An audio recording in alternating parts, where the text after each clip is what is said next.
I started with two. Okay. I scaled up to four, and then I bought one of my neighboring competitors out. So all this is between 2021 and 2023. I scaled up to four, bought one of my neighbor competitors out in Detroit. That added another four. And then I bought another four territories. So I was up to 12. When I hit 12, I was the largest in the country for this franchise system. I was on a good trajectory for a while. A couple mistakes that I've made cost me severely.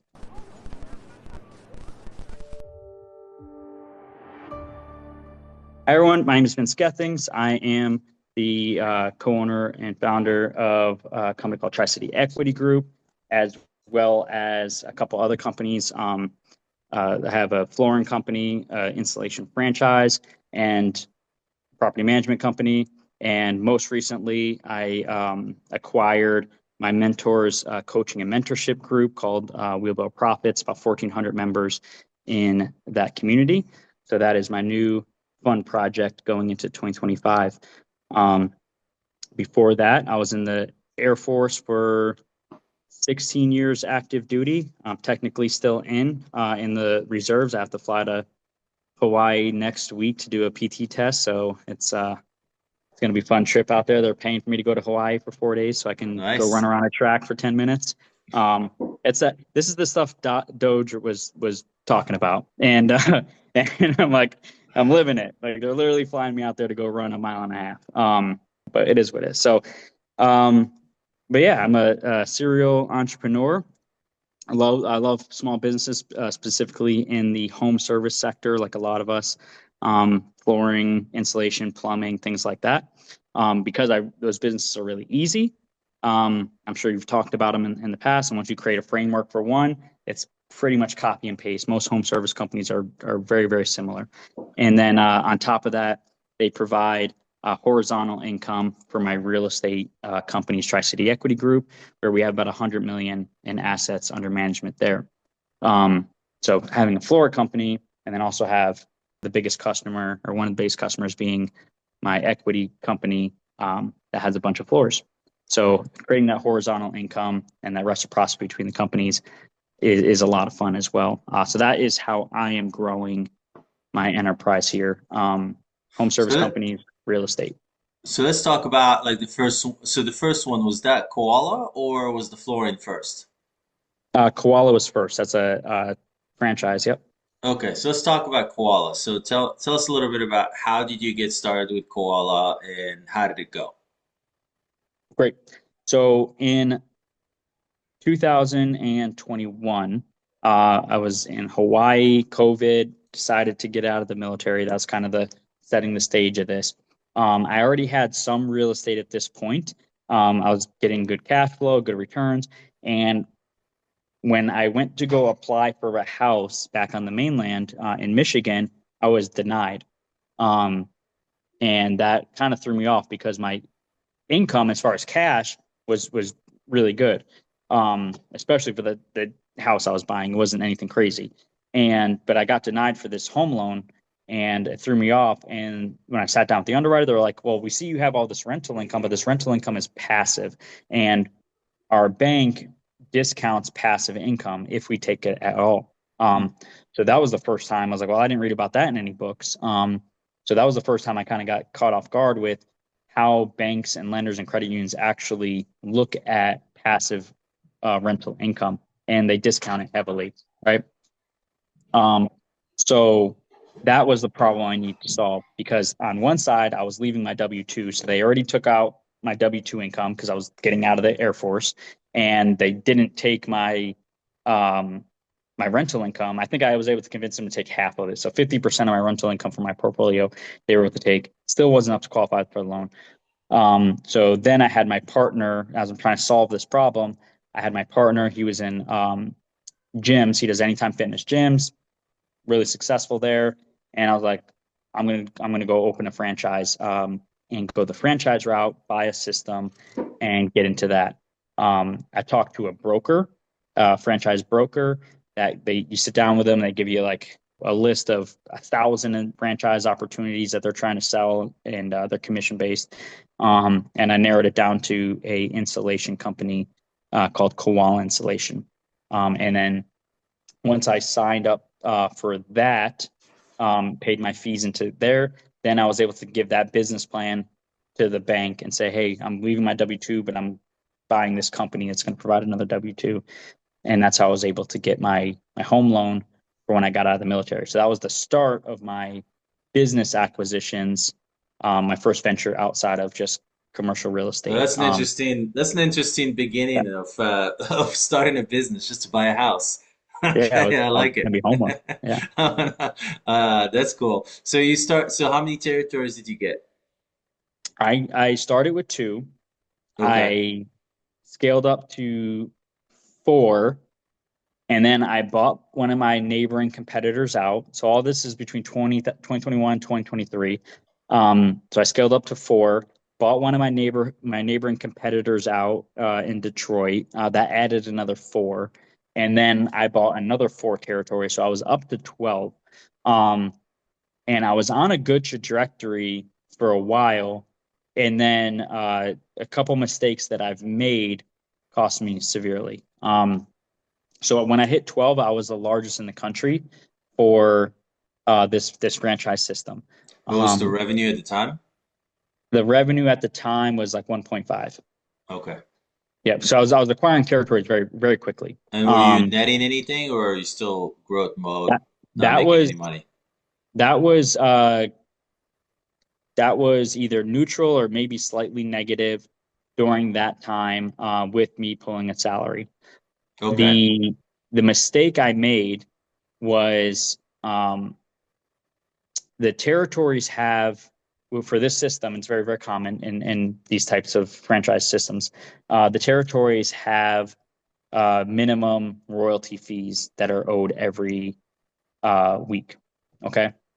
And by territory, it's just a geographic land that I have exclusive rights over. I didn't have 12 locations. Okay. It Yeah. wasn't like I had 12 Jamba Juices or anything like that. I just had literally a giant swath of the state of Michigan that I had exclusive rights over versus the other competitors. Um, so the mistake I made was I got too complacent in my business plan with calculating that increasing um, rate of the minimum royalties that were due every week. Because when you're buying territories, they give you like a discounted rate, and then it steps up over time: 6 months, 12 months, 1 year, 2 year, 3 year.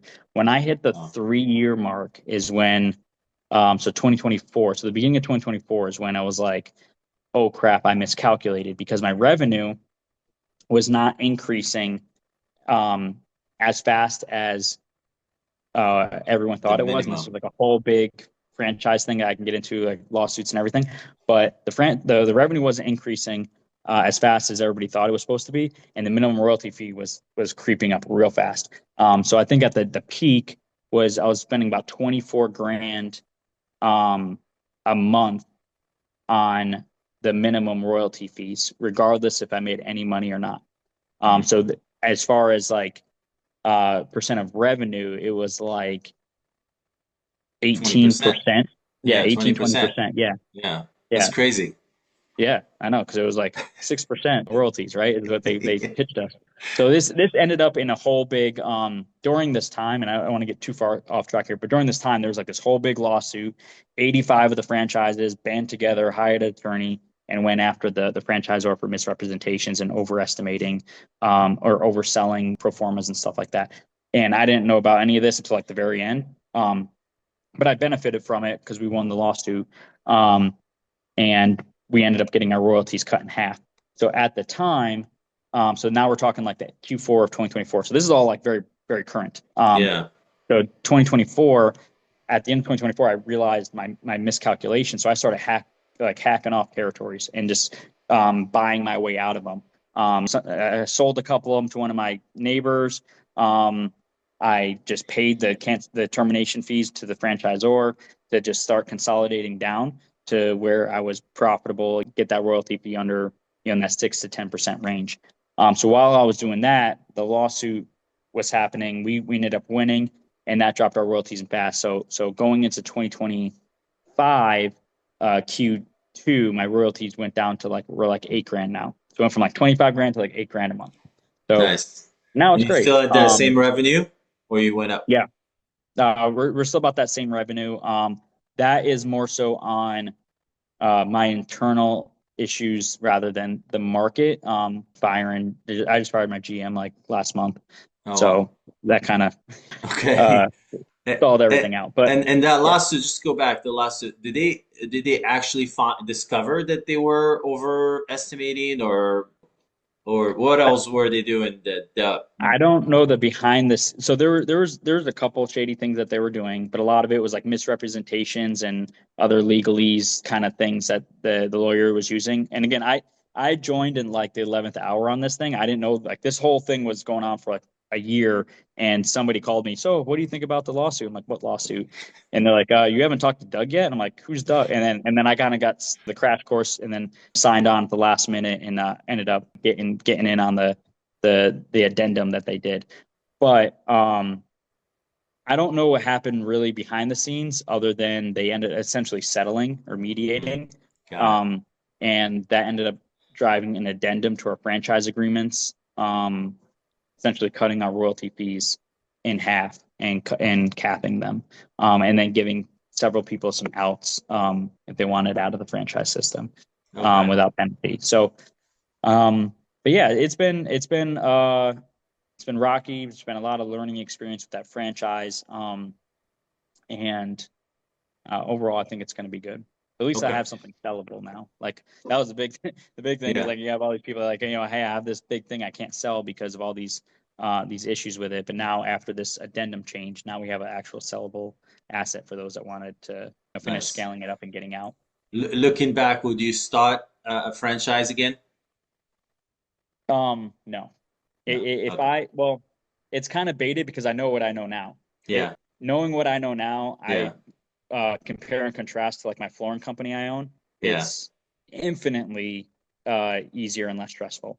Yeah. But back then, the whole point of buying a franchise is you're buying a proven system and processes and turnkey and all this stuff. And I think because this was also a new franchise concept, like it was like I jumped in on year two. I think that was a lot of issues. So like we were growing with them as they were growing. So maybe if it was more established franchise that's been around for 20, 30 years, maybe I would have been a much different experience That makes sense. versus the getting into it. I would definitely not advise somebody to get into a new franchise concept that is not proven um, because of my experience. Nice. Yeah, that's what we'd say, the same thing. Like you're literally just proving the territory for the franchise, for the franchisor, um, and investing your own money to prove the concept for them. All right, so And then now they're going to going, turn around and sell it to private equity at some yes, crazy multiple, and then they're going to bounce. And now you're dealing with some private equity that is just, yeah, completely. Yeah. So that's what happened. They yeah, they did yeah. exactly It's gonna that. change the rules and everything. Yes. So now the flooring company, where did you, when did you get that one? How did you find it? How did it start? Great question. So I had a real estate agent in the town that I bought a lot of real estate in Michigan, hundreds of units through this one agent, and he had a family friend that had a piece of real estate. It was a multi-use space. So it was 7 units, 3 apartments, a couple storefronts, and like kind of like a really small warehouse piece. So 7 units total. Um, the owner had a stroke, and the owner owned the building and the floor company, and that was one of the tenants in the building. And they brought it to me. They had it listed on the market. Nobody really wanted it. It was kind of a weird uh, property for this market. We're talking small town Michigan market. Not a lot of sophisticated investors there. So he brought it to me as because he knows I buy apartments, and he's like, well, it's a multi-tenant place, flex, multi-use. We have the three apartments and a couple storefronts, so it may be something you'd be interested. So he brought it to me as a real estate play, and then as I was doing due diligence, and they gave me a price that was like, it kind of couldn't refuse type of price. He was like, just help him because the pain point for the seller was he had a stroke and couldn't get his medical benefits, Social Security and things like that, because he was a business owner. So Oh, he needed to off some of the assets so he'd qualify for his medical that is stuff, interesting. or however that works. Yeah, So I they just forgot wanted about to that. get the real estate off their books. And so then I was doing my due diligence. I looked at the part. I ran it through through my my checks to make sure the building would be profitable under different scenarios and all this stuff. And it did. And then when I'm there, I'm like, well, what are they going to do with the floor company? And like, well, they're just going to close it. They have to close it because of his medical benefits because he's not eligible for Social Security or Medicaid or however that works for. He's an older guy, and I was like, well, is that business profitable? And um, and they were like, yeah, it used to be until he had the stroke years ago. Now it's just kind of been like literally rudderless. Like the bookkeeper was running the company, legitimately. Like he had like literally they had the bookkeeper in the back, the clerk, running the company because he's like, I don't know what to do. Um, so this company so I asked for the entity documents, tax returns. I gave them to my lawyer and I said, run down this company. I was like, check UCC, check liens, check are the tax returns good? Have they been audited? Like do your checks on this company and let me know if it's a good company. And she came back a week or two later and was like, yep, the UCC came back good. No lien searches, no audits, not on any bad boy list that I could find. With any creditors, things like that. They don't have any lawsuits against them, and they don't owe anybody money. So then I opened up the conversation. I was like, well, can I carry on the company? I'll give you $1 for it. Let me just carry this on, so you don't have to see your family's company close. And that was the ticket there because this company's been in this family since 1967. Hmm. Um, and everybody in the town knows this company, and it's not like a big company, but it's been in the same building forever. And so I was able to get them to sell me the floor company for $1. Wow. Um, and I did a stock sale and versus an asset sale because I wanted the EIN, which Yeah, had all that the you history. know that the history and that intangible value or good faith or whatever goodwill or whatever we call that, and creditability and everything, credit score on that EIN. So I did a stock sale, took over their corporation as their sole stakeholder, put it into my holding company, and I just kept it operating. Gave the bookkeeper a raise, brought in a couple more employees, and that company is actually running really well. How Um, much was the revenue when you bought it? when I bought it, it was like 700,000 for 2023, and their high water mark was like um, probably maybe 3 million or something, and that was just on the books. And that was one of the things like so I knew other people in this family, um, and the GM I have in it is actually the guy that had a stroke's brother. I Oh, brought him wow. in, and he grew up in the store, and he kind of gave me this scoop. He's like, yeah, my dad he ran if whatever was on the books double that, and that's probably what he actually made. Um, they were very much like old school, off the books kind of immigrant type, um, where they were just like don't trust the government type of stuff. So he's like, yeah, just if the books say 2 million, they probably made four that year. Um, Wow. and So, so I was like, oh, what is I'll it finish. doing now? Right now we're about 8 months in. It's on track for probably 2 million this year. Okay. Maybe a little too much. Probably like 1.7 this year is what we'll probably hit. Maybe two Okay. million if we have a good Is that summer. 4 million with off the book stuff? No, it'd be a little two million real for me. And a lot of that has been redoing the branding and getting the vendor account set up. So that was one of the things that even though I had the EIN, a lot of the vendors want to switch over the PG to me. So some of them were fine with keeping the lines open. Some of them I had to start new lines with like Shaw and Mohawk and things like that. Got it. But a lot of it's been a lot of focus has been the branding. And are you just selling flooring or are you actually installing it too? We so that's a showroom. So we do design, measure, and install and sell flooring. And you have a retail location, the showroom. The Yep. customers Yeah, we come have. to you. Okay. And then are you selling direct to consumer or to contractors? No, we do direct. Direct to They consumer. can they yeah, they can come in and get remnants and pre-cut rolls and things like that, or a pallet of flooring if they want. Okay. And how many people now? We have three full-time employees, I think one or two part-times, and then all of our crews are 1099. Oh, Um, okay. How all many of our, crews? and that's very common to have the crews be 1099 How in this many business. crews? We have two full-time crews, or not Okay. full-time. We have two crews, 1099 crews, not Got it. full-time. So that's pretty good. If they're almost doing like anywhere between 800 to a million each crew. Is a Yeah. crew one van or one truck with two Yeah, so guys? it'd be usually two guys and maybe a helper. Okay. Um, That's pretty good um, for flooring. And is it so it is profitable or what's your net margin now? so I am profitable because I have no debt on this place. Okay.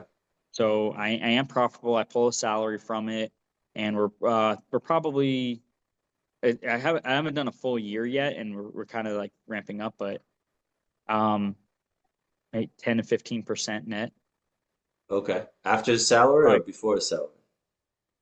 after. So probably closer to After. 10. Okay. And like I Okay. said, I don't have a full year. Like it's been September, so it's all kind of like I haven't gone through a full cycle of like seasonality because home services it's very seasonal. Yeah. So I haven't done a full year of going through all the seasons to figure out okay when's my high months, low months, and kind of what to expect through different phases. But And it's I all know right retail. now, what's that? No, go ahead. Sorry. Yeah, so right now they're Greg, the GM, was like pretty much from now until like Thanksgiving is like high season right now. So I haven't been through what a high season looks like in this company. I kind of bought it. We bought it in Q3, kind of did all the takeover in Q4. And then they said Q1 is pretty much the dead season. Makes sense. So right now we're going into the time where we're doing 50K, 60K weeks. It's like Makes it's just sense. starting. So I'm not sure what to expect as we go through Q3. That But they makes said this is sense. supposed to be the high season. Yeah, it makes sense. So especially because the weather in your area, and Yeah. it's all in your mostly retail, or are you doing some commercial as well? Um it's a mix. So we're probably 70% retail, home residential retrofits, and then 30% would be commercial. And are you spending any money on marketing, or it's just word of mouth and people know the place? Yep. So that is what we were focusing on. Pretty much all Q4 during takeover is redoing the website, getting the Google business profile optimized again, um, getting all the kind of local organizations kind of, hey, don't, because a lot of people forgot about this company because it was essentially out of business for 2 years, just on free float. Um, so working on that, we do a lot of home services, Google service area and Google ad accounts. We just went through a 2 to 3 month testing cycle through our campaigns at about 5 grand a month, maybe not that much. Maybe it was like 3 to 5 grand a month, and we just had our um, reporting done last Wednesday, where they kind of broke down here's all of the analysis from that testing phase of running all of our running all the ads and everything, and here's what our recommendations are. So they're ready to optimize, or they've optimized, and now they're ready to pretty much add to the budget. And we'll probably pull it up to, I think the recommendation was like 12 grand a month, ramp up to 12 grand a month. What's your For acquisition cost per customer? For this company, customer acquisition cost is like 200, I believe, That's somewhere not around there. bad. And what's the Yeah. average ticket? The average ticket's going to be around, I think it was around like 4,500, 4,500. 4,500, 40, a little bit under 5 grand. That's pretty good for 200 And I gotta bucks a say, client. and a lot of my numbers right now aren't going to be like super accurate because again, I don't have that year over year data Yeah. yet, and I don't have it parsed out um to like my walk-in traffic. So I have like my commercial kind Yeah. of numbers, they're going to run off a set of numbers. My residential is going to run off a set of numbers. Then I have like kind of my walk-in, or not walk-in, what do they call it? Carry out traffic. So all those are going to have kind of different margins Yeah. that I need to start getting more transactions so I can get better averages. Right now, everything's kind of still a little too Blended. new. Everything, Yeah, yeah, and at the end of the day, everything's going to blend anyway. yeah. There's going to be oscillation over time. And so, and how, what are you were doing to increase your, is that 10-15 margin a natural margin, or is that I just now think from what transitory and I've then eventually it's going to go up? no from what I've heard from other people is that like 10 to 15 net is after a salary is like what you should expect. And I don't know, maybe there's other people that have flooring companies How that much salary? I pull I think 80 on this Okay. one. Okay. Usually I start out between 60 and 80 and then I slowly start ramping it up to 100. I want 100K out of each and but my bookkeeper she'll say maybe 60K salary, 40K owner Distribution. distribution. Yeah. Got it. So Okay. she'll mess with all that to make sure it's right for And are taxes. you, so you have a GM in that business now? Yes. And are you planning on ramping up, buying more vans, doing increasing? What's the size of the population there? Um, in that Tri-City area, it's going to be about 200, maybe a little over 200, 220, 230. Okay, that's a So good I size. can, yeah, I can ramp up pretty good. Right now I have a competitive advantage that we are the only flooring company like marketing like online at all. Um, they're very like our competitors are very much still in like Old the school. Stone Age. Yeah, they're doing billboards, they're doing radio ads, they're doing mailer flyers. Like nobody's on social media, nobody's on or optimizing Google accounts or SEO or any of that stuff. So you're maxing out your reviews and you're Yeah, trying to get up there. Okay, that's smart. Yeah, and SEO. I would just say put the SEO campaign at the same time. Like have someone mhm, working on SEO all the time. yeah, That's just like super useful, especially now with AI. Eventually people are just going to ask the chat GPT which flooring, yeah, where do I buy my flooring? And then yeah. And they're gonna that's come to you.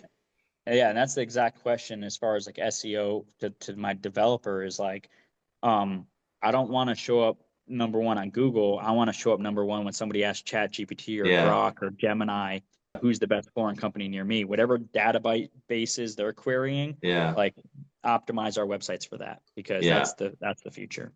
yeah. No, So that's that was smart. the kind of the last meeting we had with them, the developers. So what's your goal with this business? Like 3, 4, 5 years from now? For this one, I like that I don't have any debt on it. It doesn't really cause me a lot of time. I'm maybe 2 hours a week on it Nice. for 80, 100 grand a year. Um, I like the uh, I really like that $2 to $3 million range for home service companies. Um, my experience with modeling out Koala has been it's been like a geometric growth or exponential growth on getting revenue to scale over like 4 to 5 million in the home service companies. Um, it's like I can get to $2 to $3 million pretty easily with pretty lean overhead and crews and equipment and all this stuff. But whenever I'm like modeling out like how to get over like 5 million, it's like I need like six more trucks. I need three more office people. I need like Yeah, all like four more crews to get there. Um, so every time and I haven't done it in this company yet, but I did this exercise in Koala of like what is it going to take to get Koala to like $6 million or whatever, and it was like an exponential growth that I had to invest in the infrastructure and people. And I like having less people to manage. yeah, And because my main passion is the real estate. I need my focus on the real estate equity company. So if I could have, and again, this might change. You ask me 2 years from now, and it's like, well, that was a really dumb idea. yeah, This is why. But right now, in my experience level, I'd rather have two or three, four companies that are all kind of on autopilot, so to speak, at like the 1.5 to $3 million range revenue that has like four employees.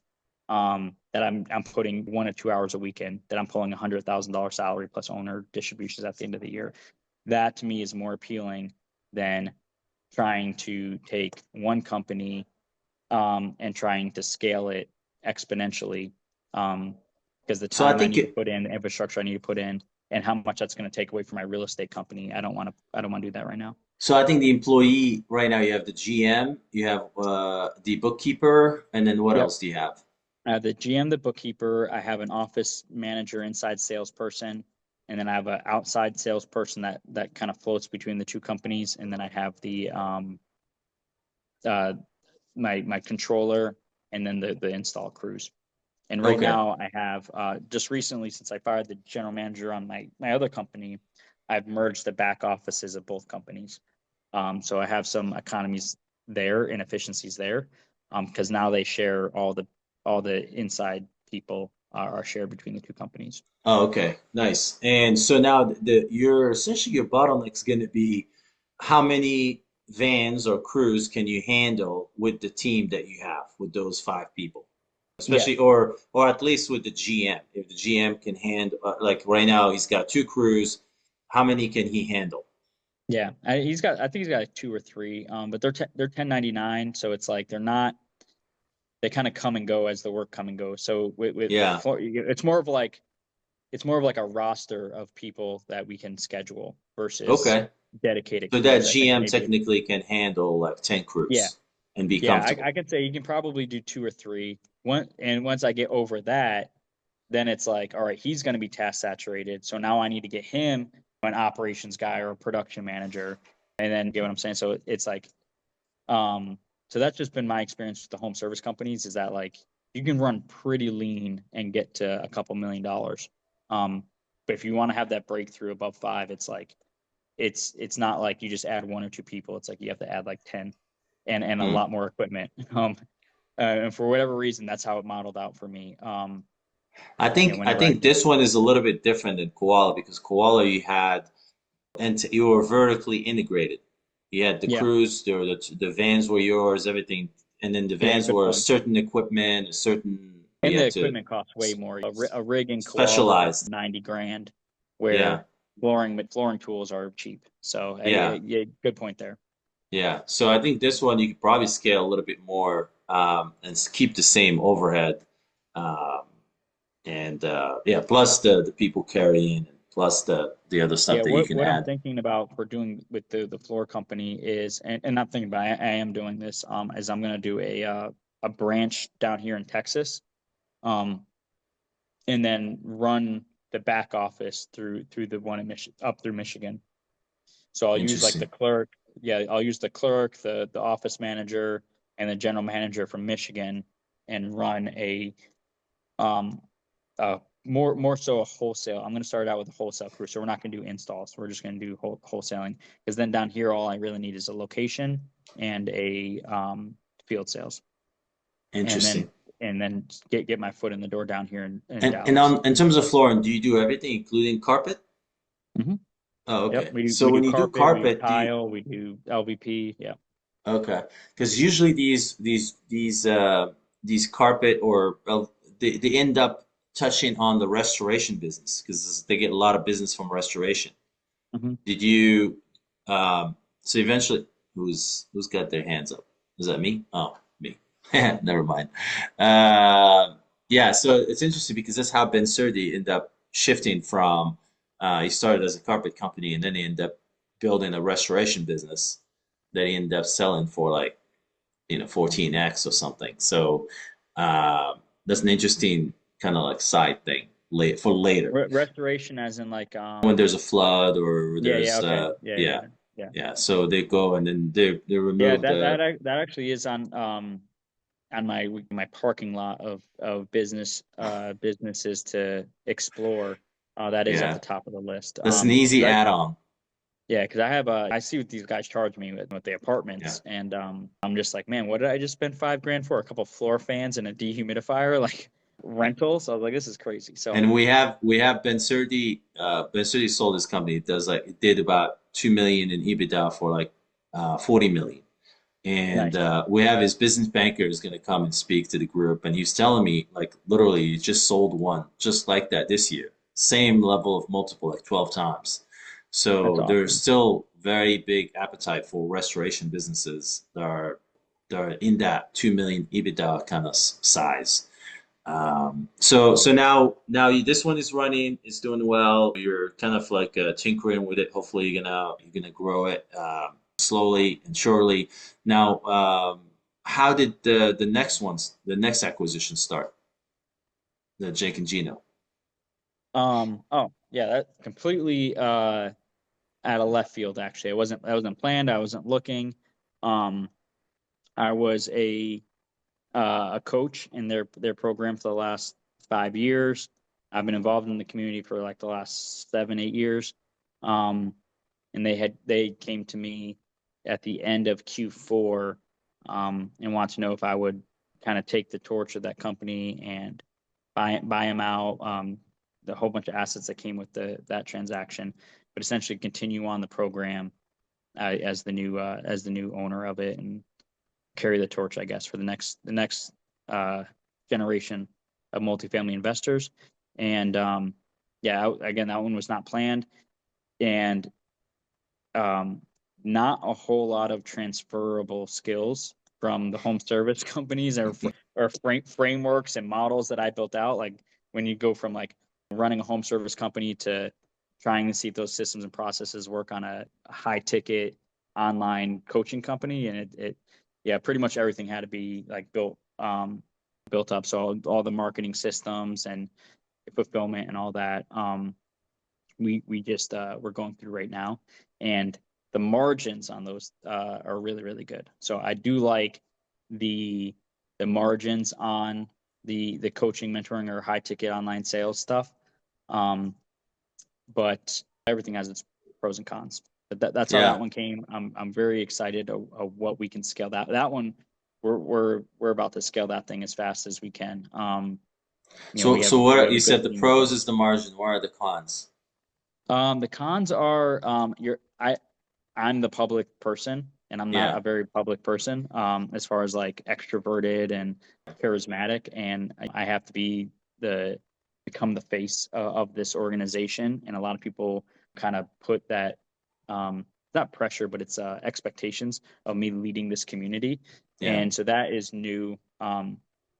And the member fulfillment is just at a different level than just a homeowner. We still want happy customers and things like that, but it's just like a different avatar for what makes a happy customer. Um, and I feel like you're it's a lot easier to damage your reputation. That will hurt your business in a company like that versus like my flooring company. Makes sense.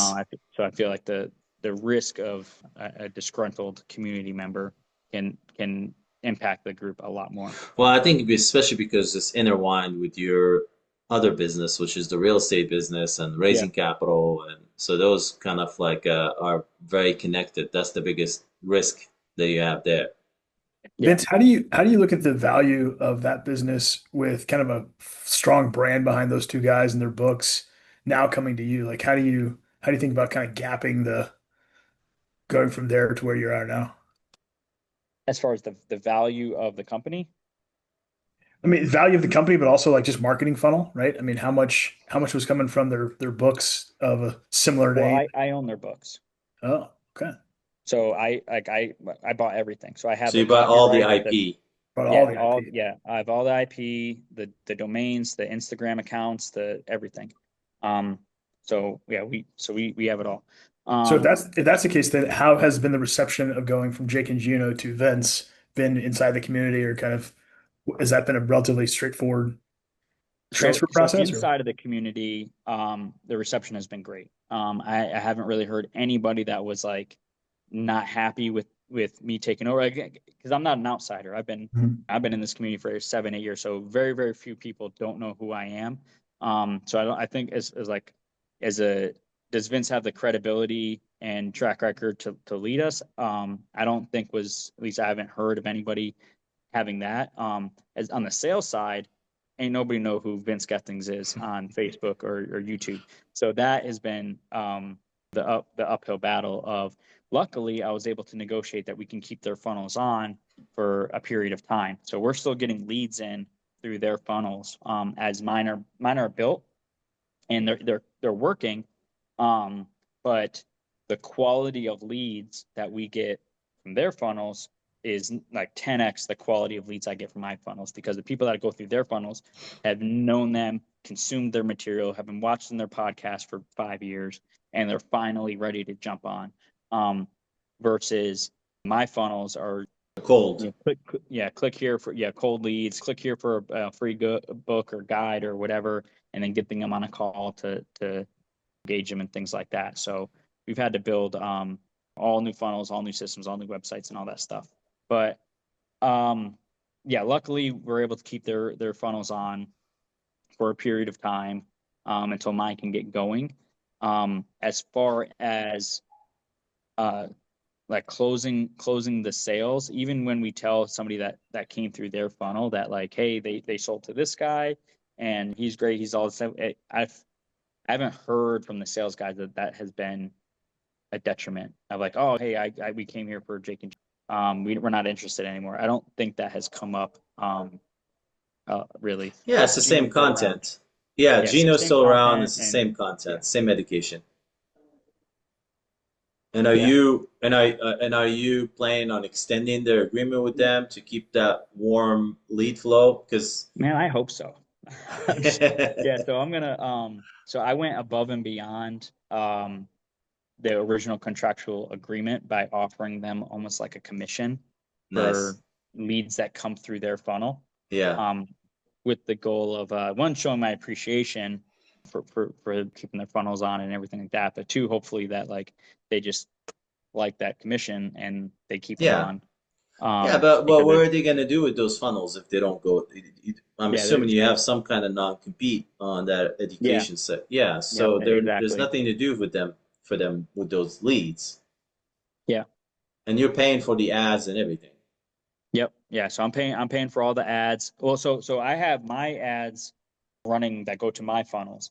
Yeah. Their funnels are set up from their podcast or something like that. So if somebody goes to like their website from their podcast or their YouTube account, that just redirects to my CRM. So there's no ad. There are no ads running. Yeah, they're not running any ads. Because I own their ad accounts. Got it. So even when you see on Facebook or Meta or Instagram like a Jake and Gino ad, it's running from my ad account. Got it. Because I own those pages now. I just haven't switched them yet. That makes sense. That's interesting. So your goal is to scale that one. So how are you splitting your focus between these three businesses? All right. Yep. So I have four businesses. Tri-City Equity. Yeah. So Tri-City Equity and Black Sand Property Management. That's the most important one. I still put like 50% of my time, 50 to 60% of my time in the real estate companies as the asset manager. I'm putting probably 20 to 30% in Wheelbarrow profits, and then the other 20 to 30% split between Koala and Magic. Okay. So ideally, I can run Koala, Magic, and whatever home service companies at like an hour or two per week would be ideal, and maintain that 100, 200 grand a year that I can get kicked off from those. And then the next one. So, and then and then I can just focus on Tri-City and Wheelbarrow as far as like my time. Got it.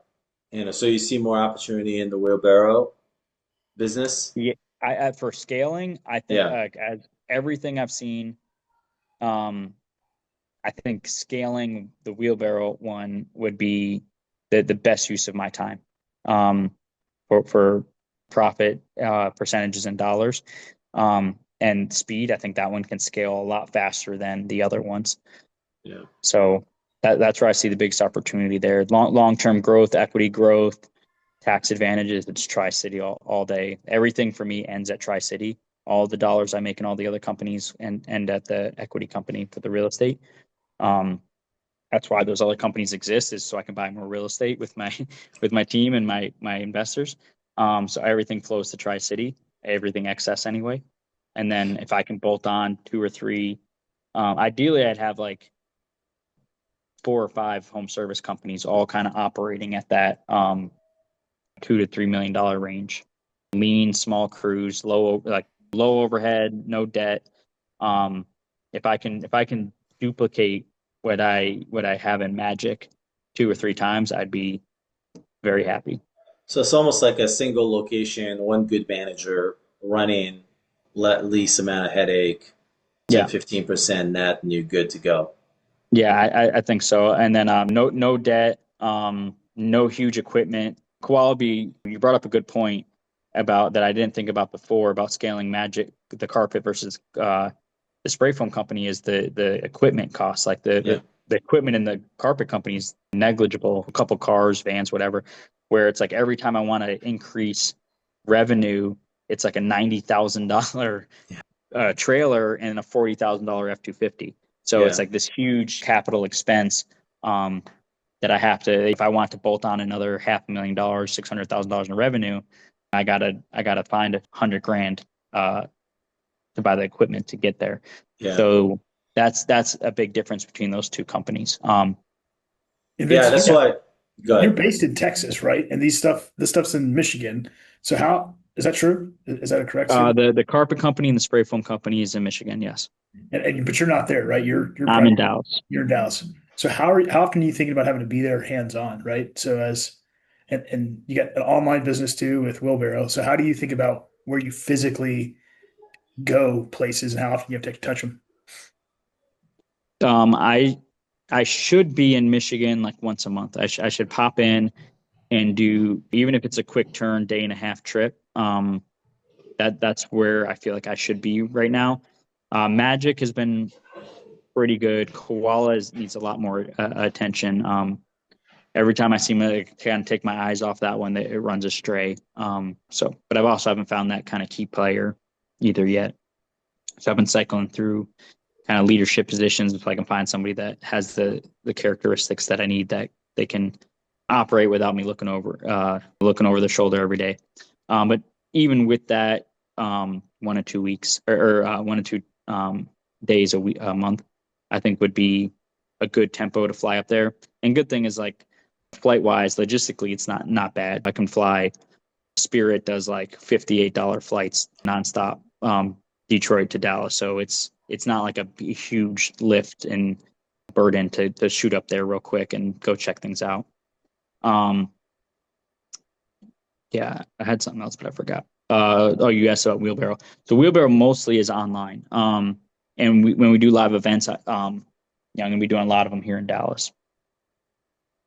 So that's not a huge location issue for that one.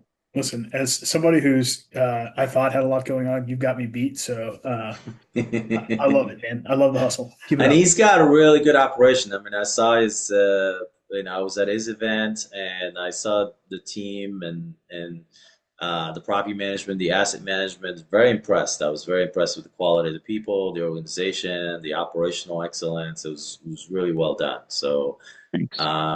yeah, it was very, very good. And Going forward, going forward to Jeremy's kind of point of like a lot going on. One of the problems I'm trying to solve for with revenue is to hire a dedicated CFO and dedicated COO. And it's just a math problem. So that's where I'm like, either I can scale Magic or Koala to get up there, or I can just buy one or two smaller companies. Maybe it's a plumbing company, maybe it's a restoration company or something like that here in Texas, and then I'd have the revenue to hire those two key positions, the CFO and the COO, to kind of run that whole arm of my enterprise. Like, they just run my home service companies. That's where I'm shooting for, and I'm not there yet revenue wise unless I get rid of my salaries, which I don't want to do. So I'll probably just acquire one or two more companies to get myself there. yeah, I think if you can get the different locations, it's almost like what the gyms you were talking about, Lifetime, Mhm. exactly how much it's going to cost to build, how much the revenue is going to be when it's stabilized, what the net's going to be. So it's the same thing you can do with flooring. You have these different showrooms that you're going to know Mhm. you're going to scale to 2.5, 3 million. It's going to be this much. So the bottleneck is only going to be that GM. If you Yeah. can find enough of those GMs, that becomes your only bottleneck. One of the paradoxes, and I don't know if I'm using that word correctly, but this pickle that I'm in is that GM position is I want to stay lean enough that I don't have a huge burdensome overhead and just a bunch of people. I want to not have a bunch of people to manage and employees. So how can I get to that number, the least amount of employees, but at the same time have systems and process strong enough that I'm not relying on one single person for anything. And that is a problem that I do not have the experience to solve yet, and I'm sure it'll come to me and through the years and through the trenches and the scars. But for example, like the koala issue that I keep running into is I'll have this GM or operations manager, whoever it is, they don't work out, and I fire them, and it's like my company just hits like this, like we go back like so far, and it takes me like 3 months to kind of recover from Yeah, it, and I'm like trying to figure out how can I have a lean operations team but not be relying on just one person. So if I have to let go of that person, like I don't just have I go back up to Michigan and it's just shambles like what I just dealt yeah. with this huge vacuum of this stuff. So But I I think I know there's think an answer to that. I just don't know what it yeah, is. I think the answer is you have to have one really strong operational manager for long enough for it Yeah, to build the roots, the structure, so the people know what needs to happen. You have the core group that even if the GM is not there, the core group understands you have the right people, they understand what needs to be done, and things are running, even though maybe that head, that person is not quite there, and you can even jump in remotely and run it. But right now, you've yeah, been going, there hasn't been any continuity long enough for it yes, to for that structure to build. yeah. My GMs for the koala has been roughly a year and a half before Yeah. I got to pull them. They just don't get it. I gave them too much. I gave them the time to get up to that level, and they don't get it, and they're not going to get it. Yeah. And the longer I delay that is going to be a detriment. And I've generally been too nice on this, but admittingly that I think of myself as a hard ass, but generally I give them more rope and more second chances than they deserve. And but it is what it is. Yeah, well, eventually you're gonna have some person. I think like the key person is not gonna be your CFO, What neither would be that COO is kind of what I was COO. That's gonna thinking. be Yeah. yeah, that's gonna Yeah, be so I have the this COO recruiter. that's COO and CFO that's in between me and the companies on the home service side. Yeah, Um, and finding that person that can kind of jump down into those roles. If we have to let somebody go, they can go and sit in that role month or two until they find and train a replacement. So that is kind of the direction I'm going with again that's how I thought through this process of how I can keep these companies lean, but also not rely on one single person. Was get a couple of them and get a COO over all of them and put that yeah, person in between me and the companies. that And makes that's sense. kind of how I'm building this, not Final just a revenue thoughts, problem. final thoughts, questions, guys. Yeah, thanks, Vince. I mean, dude, appreciate you sharing all this and badass on the $1 flooring company. I mean, how Yes. epic is that, bro? Uh, uh, dude, I have a question for you on the education company because I think there's a lot of similarities with my current business. Um, if you don't mind sharing, what was the revenue and profit going into it? What'd you pay for the business, and how'd you structure the deal? I'm sorry if I missed that if you shared it previously. I don't think I can say what I paid for it, but the structure was I was taking I got all the IP, so I got their social media accounts, all their books, their publishing rights, the copyrights. I got all of the content library for all of the videos, and I got some trademarks. I got 5 or 6 trademarks transferred over that I can use going forward. Google accounts, things like that. And I'm missing something. I don't remember what it was. Their revenue, they were making about probably 2 to 3 million a year. Revenue at about a 50. I don't know exactly what their profit margin is, but me reverse engineering what I think I'm going to be able to operate this at, is it's about a 55% profit margin at my current offering, which is less than what they were offering. So they were probably making more, but about $2 to $3 million is what they were making. And did you Year. get a loan for that, or did they carry No, the note? I bought it cash. No debt on it Oh, okay. whatsoever. Wow. Awesome. Well, appreciate you sharing that, man. Yeah. But Yeah, it's that's yeah, I'm pretty optimistic about that one. Pretty grateful for the opportunity to kind of carry that torch. Obviously, I hugely respect those guys, so want to do my part and not blunder their passion project. their legacy. Yeah. And I think Gino is going to be there with you the whole time. He Yeah. loves it too much. He loves the Yeah. community. And Yeah. As long as I keep happy, I think he'll stick around and kind of help me out.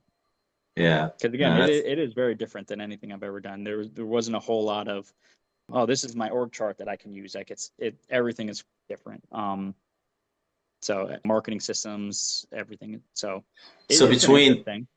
between all the businesses, which one would you buy more? Would you buy a property management company? Would you buy a flooring company? Would you buy or home service, or would you buy another community like this?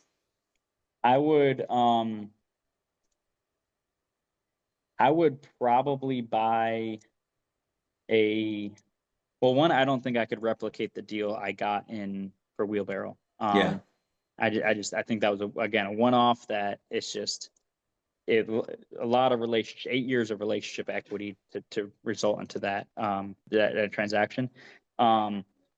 Maybe if there was a play of like buying a community for their like investor list or like their list, like like their email list of like, hey, I got the community's like defunct or whatever, but these guys got like 100 grand in his email list, like 100 grand people. I'm like, maybe there's something there that I'd be interested in. But I don't even know if that's even legal these days with the whole uh I forget what the name of it is, but like you can get in trouble for like cold emailing people. hmm. I Do forget not what the call name of that list. is. Yeah, Do the not do call not call. list. There's a do Yeah, not call list for emails. for emails. Okay. Yeah, so whatever that's called. Like again, this is all new stuff that I'm having to learn because you don't have to deal with it in home service companies. So I don't think the community thing would be. I think this thing could scale more than I can eat, more than I could feed myself if I can get this right. Nice. On the wheelbarrow. The home service companies, I'd probably buy more home service companies. Hmm. I think if I can afford, because there's still a lot more of these mom and pops out there that Yeah. got whatever the equity in the neighborhood that they're in, that people just know where they're at, and you can go in there and buy them real cheap. And again, my goal isn't to. I haven't graduated, so to speak, to your level of like, hey, we're going to buy 3 or 4 of these, roll them up, and exit at a 15x EBITDA and make 40 million. I'm just not there personally as just like understanding that and how to actually do that. But what I do understand is that I can go get 3, 4, 5 of these things for really cheap and give myself a salary at a 80, 100 grand, and then plan on pulling another 50, 100 grand owner distribution. And then Yeah. I can, that's, that's $1 million a year. If I get 5 of these things, Yeah. that's cool. So, and if I can do that and only do 3 hours at each a week, that's kind of where I'm at in my experience level with the M&A side of the house. Maybe one day I'll get up to there to figure out how to roll these up and figure that piece out and sell them. I'm personally just not there yet. That's awesome. Cool. Well, on So that note, home I service company. appreciate it, Vince. I appreciate you for jumping in last minute and sharing your story. Uh, why don't you share about Wheelbarrow if you want, if anyone is interested in learning about multifamily and stuff? Yeah, absolutely. Thanks. So yeah, Wheelbarrow Profits, we do multifamily coaching. We're the best community out there, I think. We do one-on-one coaching, live events, everything you need to know and learn how to buy multifamily communities the right way, finance them the right way, and manage them the right way. So if you're interested in that, reach out and we'll get you in the program, get you in the community. Awesome. Thank you, Vince. Have a good one. Yep, you too. See ya. Thank you. Bye.